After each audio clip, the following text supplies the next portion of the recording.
Lukaku is back in the Premier League and he was taking names at the Emirates, plus the return of Serie A. I mean, we're excited here at the Weekend Recap where we go over all the action from the top 5 leagues. I'm Adrian, and let's go. Plenty of draws in Spain this weekend, huh? After looking so good against Real Sociedad last week, FC Barcelona took on Athletic Club, and Marcelino, their manager, I mean, he had it out for the team that he loves to get an upset victory over once again, and on this occasion, they managed to really exploit Barcelona's weakest area, their back line. Time and time again, the physicality and the speed of Iñaki Williams looked to be a threat against Piqué and Eric Garcia. Neither Barcelona defender made it to the final whistle though. Piqué went off in the first 30 minutes with an injury, unfortunately, while Garcia was sent off at the death for a professional foul and his second yellow of the match. But the balls in behind were working for Athletic, and Barcelona's lack of a true defensive midfielder became evident in this one. There's nobody sort of protecting that back line, and if a centre back has to step forward, that left room for one of Athletic's two forwards to get in behind. Íñigo Martínez scored the opener for Athletic Club. Later, Memphis Depay equalized quite brilliantly, and hey, he even could have won it late, but I mean, you won't hold that against him. 1-1 won the final, a long way to go for Barcelona defensively. Bordalás is still undefeated as Valencia manager in La Liga, at least, as they went away to Granada and got a 1-1 draw. The 1-0 win last week, the 1-1 draw this week, par for the course for prime Bordalás ball. But honestly, if he can bring that club back to, being competitive once again in the standings, then it will really be a welcome sight. The Valencia supporters have been through the ringer with Peter Lim and his boys, and hopefully Bordalás can at least get the results on the pitch. Villarreal and their draws. I mean, they're back at it thus far. Last week they drew 0-0 with Granada, and this week they drew 0-0 with Espanyol. No goals scored, no goals conceded. 2 points. Almost said no points, but it's 2 points. Mallorca, who of course are fresh off of their promotion to La Liga once again, have had a fantastic start to their new La Liga season as well. Like Villarreal, they are still yet to lose, but they went ahead and got a victory over Deportivo Alavés, who I fear for the worst for this season. Mallorca got the winner in the 80th minute with a goal from Fernando Niño. Atletico Madrid, they got a 1-0 scrappy win against Elche. Elche showed some great fight throughout the match, but Atletico, with Rodrigo de Paul pulling the strings, were just too much for them. Angel Correa, he continues his great form as he took advantage of a howler from Elche's keeper, and instead of casually side-footing it into the relatively empty goal, he only went and hit it with the outside of his boot. And that's the kind of form he's in lately. Atleti hang on 1-0 in what was their 100th match at the Wanda Metropolitano. They've won 71% of those matches, by the way. Hey everyone, Editor Adrian here. Of course, Real Madrid were not finished with their match against Levante by the time that I had actually filmed, so here we are. That match ended 3-3. It was a crazy one. Vinicius scoring one of the most beautiful accidental goals I've seen in a very long time. Or maybe he meant to do that. Maybe this is a different Vinicius this season, and he'll start scoring goals like that for fun. He finally has an end product to go with all of that, pace and trickery that he has. But yeah, 3-3 between Real Madrid and Levante. Red cards, craziness. It was a good one. Now let's take a deep dive into the Bundesliga, where Borussia Dortmund have seen their first poor result of the campaign already, with Marco Rose hoping this kind of performance doesn't become a habit, as it has for previous Dortmund managers. Up against SC Freiburg, a team you would expect them to beat, but who have a very good manager in Christian Streich. Dortmund made some silly mistakes defensively, which is nothing new at this point, unfortunately. Dortmund fans will be sick of hearing about that. Will be sick of seeing it, but it looks, at least early doors, that it will be their Achilles heel yet again this season. Grifo, he got Freiburg off the mark early. Schalai doubled the lead in the second half, and despite Dortmund responding shortly after to make it 2-1, in the end that goal was an own goal from Keitel, but it wouldn't affect the result in the end. A win for Freiburg, and further questions to field about Dortmund's defense from Marco Rose. Lock that up, and this team will absolutely fly. RB Leipzig got a massive victory this weekend over VfB Stuttgart, a Stuttgart side that, as you might remember, dealt out a beatdown last weekend. This time, they were on the receiving end, and my goodness was I ever happy to see Dominik Szoboszlai flourishing once again. The amount of injuries he's had since joining Leipzig, those abductor injuries that forced him to miss Euro 2020. But hey, he's played 4 times for Leipzig at this point, with this weekend perhaps showing a sign of things to come for him and his side. He scored twice, one of which being a potential goal of the week, of course. And then there was Emil Forsberg. He got in on the action with an assist from Andre Silva. And Leipzig's new Portuguese marksman got up and running at his new club with a goal from the penalty spot to make it 4-0. Big win for RB Leipzig, a first Bundesliga win for Jesse Marsch. VfL Wolfsburg have just signed Benfica's Luka Waldschmidt. That's a win for them, and they also got a W this weekend as they came back from a goal down to defeat Hertha Berlin 2-1. Another one of their new signings, Lucas Nemecha, he ended up scoring the winner for the Champions League club in the 88th minute. Wolfsburg letting their intentions be known with these attacking signings to, try to help out Wout Weghorst. Last season I felt like they were solid defensively, but didn't score often enough. They added some spice to the attack while maintaining the defensive balance, and watch out, man. 2 from 2 so far for Wolfsburg. By saying they didn't score often enough, I mean they didn't really, let it loose often enough. They didn't beat down teams often enough. The other Berlin, Union, went away to Hoffenheim for a back and forth match. Hoffenheim are an interesting side this season, as are Union, of course, from a culture point of view, but Hoffenheim, from a competitive point of view, I mean, they could come back to being a top 7 club, which, hey man, more competition is always welcome in any league. After Union took the lead after just 10 minutes in this match, they were pegged back by Hoffenheim's Kevin Akpoguma just 4 minutes later, and half an hour in, they were 2-1 down actually.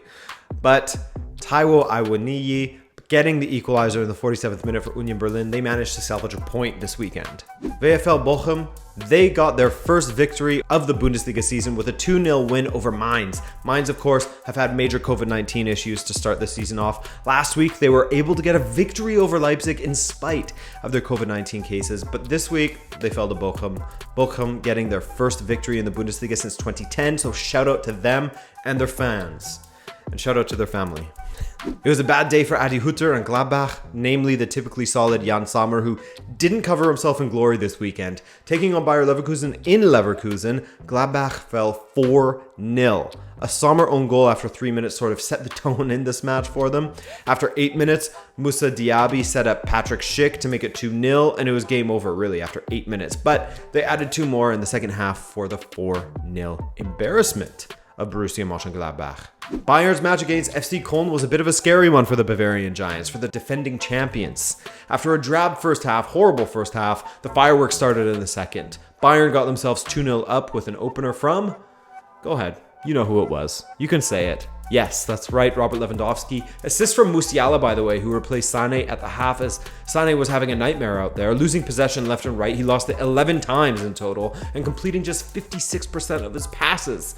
Musiala, on the other hand, instant impact, brilliant assist, amazing run, finished off by Lewandowski. Anyway, Serge Gnabry put Bayern 2-0 ahead with a great goal. I mean, Müller won't get the assist for it, but he deserves it. The attacking pattern from Bayern was certainly something that would fill their fans with hope going forward under Nagelsmann.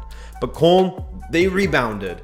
From 2 shots on target, they got 2 goals to make it 2-2. Those were their only 2 shots on target of the entirety of the match up until that point.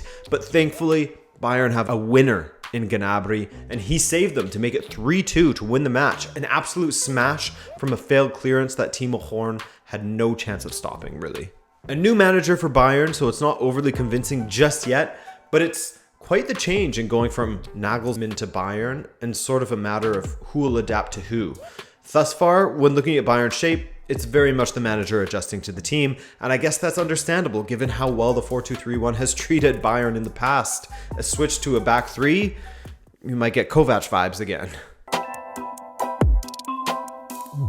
3 matches and no joy for Kovac. Speaking of which, an AS Monaco. After looking so good last season, they've started poorly this season, getting their 2nd consecutive loss, this time against RC Lens. Lens took the lead in the second half as Klaus assisted for Ganago, and just under 10 minutes later, Lens went down a man. That's a huge bailout for Monaco, right? They're going to come right back into this? Well, no. As try as they might, they couldn't force a goal in the final 30 minutes of the match, but plenty of praise must go to Lens for how they defended. Monaco couldn't get through and couldn't generate chances. Once Monaco's Golovin got himself sent off in the 83rd, job close to done. A second from Lens at the end, 2-0 for them. as they look to really build upon what they did last season. They looked decent last season. Lyon cannot sort it out this far into the season. Only 3 matches in, of course, but a lot of credit goes to Clermont, the still undefeated Clermont. What a game, man. If you're a Clermont supporter, at least. Lyon were 3-1 up at the half, Moussa Dembele with a brace and Paqueta with the third, but in the 80th, Clermont made it 3-2. Setting up a grandstand finish that saw the new boys' Elbasan Rashani, a substitute, get his second of the match in the 91st minute, making it 3-3. He comes onto the pitch, he gets 3-2 at the 80th minute, and then in the final minutes, he makes it 3-3.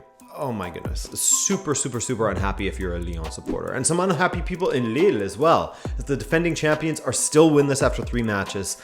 What a difference a Galtier makes. Galtier, who is at Nice now, by the way. Lille were held 1-1 by Saint-Étienne. There was always going to be growing pains for them in this new season with a new manager, etc. But what's not new? Burak Yilmaz getting the goals for Lille. Plenty of draws this weekend, man, but Montpellier got a 3-1 win over Lorient. Lorient, who had 2 players sent off in the final 5-10 minutes of this one, both from card accumulation.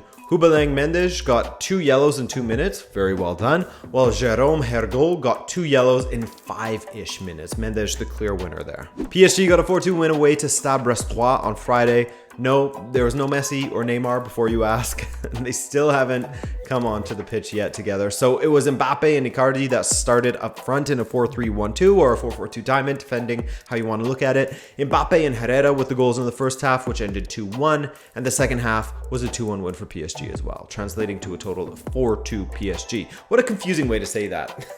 No real worries going forward. We'll see how PSG do against a team that can attack well. Also, how long before Donnarumma gets the start over Navas? He didn't really cover himself in glory this past weekend, did he? So we'll see. Nice versus Marseille was crazy.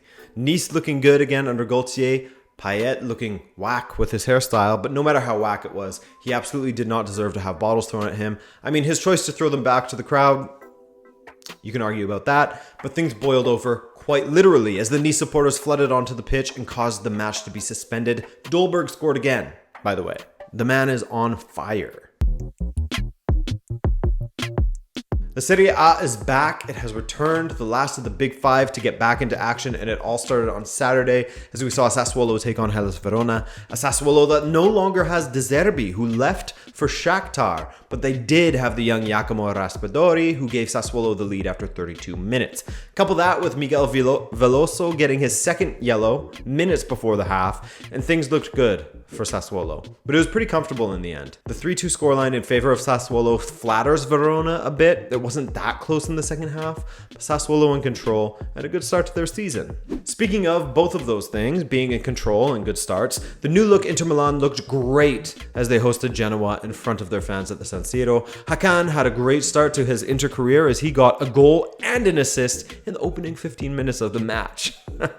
He and Dzeko looked great for Inter as Dzeko laid the ball off to Hakan for a strike from the edge of the box. Way too much room afforded to him from the Genoa defenders. Dzeko later hit the bar, but in the second half, Arturo Vidal came on, he got a goal, and he later set up in Dzeko for a debut goal as well. 2 debut goals for Inter, Hakan and Dzeko, 4-0 win. Can't ask for more than that, really. Maurizio Sarri and his new 4-3-3 Lazio started well against the newly promoted Empoli. Bit of a yo-yo club, aren't they? But we'll see what they can manage this season. Empoli, that is. All the meaningful action was in the first half. In fact, Empoli scored just 4 minutes in before Milinkovic-Savic equalized 2 minutes later. He then set up Lazzari, and Immobile got his first penalty goal of the season. Empoli came out well in the second half and really pushed Lazio, but the Roman club held on 3-1. Atalanta had a very much subdued start to their season as they went away to Torino and struggled to get their attack up and running.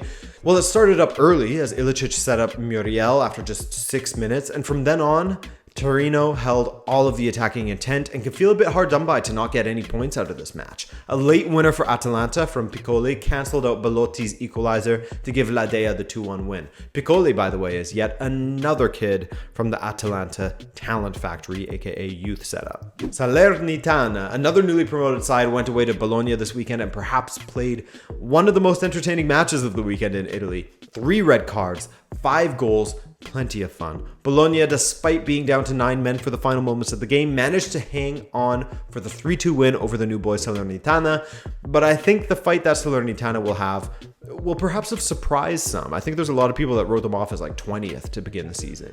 And of course, Juventus taking on Udinese, a side that my man Martino Puccio said will struggle to stay up. Udinese, that is. And with all of the rumors of him wanting to leave Juve, Ronaldo was on the bench to start this game. And with Dybala balling out in the early exchanges with a goal and an assist, that will have done nothing to quell the Dybala plays better without Ronaldo boys in the crowd, you know?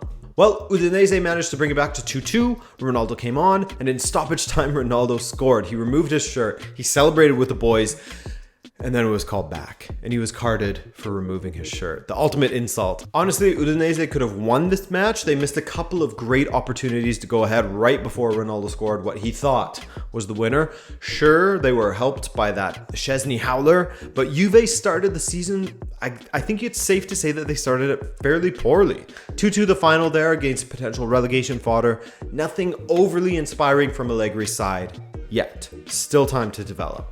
AS Roma had a dream start under Mourinho as their new signing, Tammy Abraham, did well to get in behind early, forcing a foul out of Fiorentina keeper Dragowski, thus getting the keeper sent off. And 10 minutes later, Abraham set up Mkhitaryan for Roma's season opener. Incredible start for him, and it got better from there, as in the second half, despite Milenkovic pulling one back for 10-man Fiorentina, Abraham set up fair too.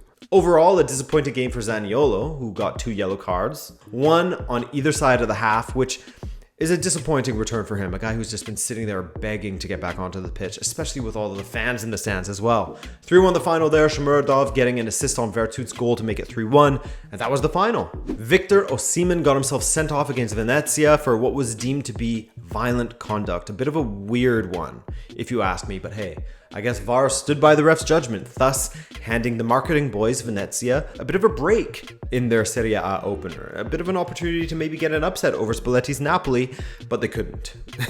In the second half, Napoli took control despite being a man down, Insigne from the spot to put them ahead, and Elmas doubling the lead 10 minutes later. 2-0 the final there to wrap up Sunday's action. And let's wrap up this video in England quickly. We gave the spotlight to the other leagues this week as we covered the English Premier League at length last week. First off, I feel like Romelu Lukaku was finally able to show those in England just how much he's improved over the last 2 years. My God, the amount of comments of people saying that he's still trash upon signing with Chelsea were ridiculous. It was a great way to pick out those who haven't watched any Inter in the last couple of years, actually.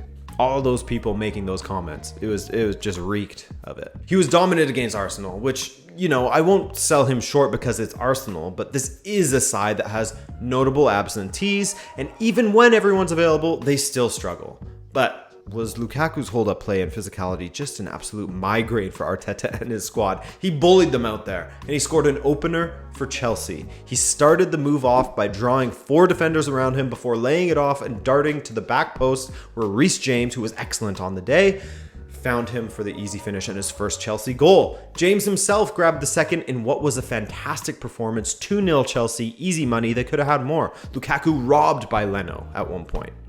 Liverpool looked great in flashes. Shout out Harvey Elliott, who got the start and looked good. And they ultimately got a 2-0 win over Burnley at home, as you would expect. Jota with another goal. Tsimikas with another strong performance in Robertson's absence at left back. Aston Villa, they got their first 3 points of the season with a 2-0 win over Newcastle United, in which we saw the first Mings-Ings combination.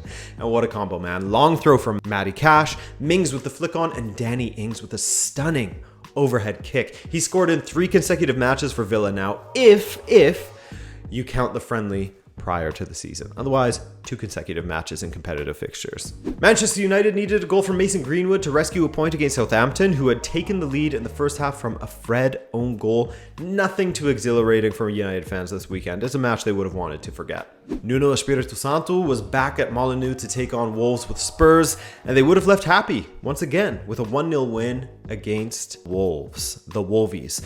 Dele Alli with a 9th minute penalty, and that sealed it for Tottenham. Wolves actually looked pretty good in this match though, at least better than last week. Yes, it's 2 losses in a row, but there were absolutely signs of improvement in this one, and a lot of promise going forward this season. New manager, they lost Patricio, we'll see what happens with them. Brighton now have 2 victories in a row. They beat Watford 2-0, both goals coming in the first half. Love to see it. Leeds and Everton held each other to a 2-2 draw in Leeds, while Palace and Brentford stayed at 0-0 in London. And finally, Manchester City got a 5-0 win over Norwich. Norwich looking horrendous out there, and City looking much better going forward. Jack Grealish getting off the mark during his home debut for City. He looked overjoyed. And that will do it. Weekend recap number 2 of the season is up, and we'll have a video for you very soon on another subject. But I thank you for joining me, and I wish you well. My name is Adrian, and take care. Ciao.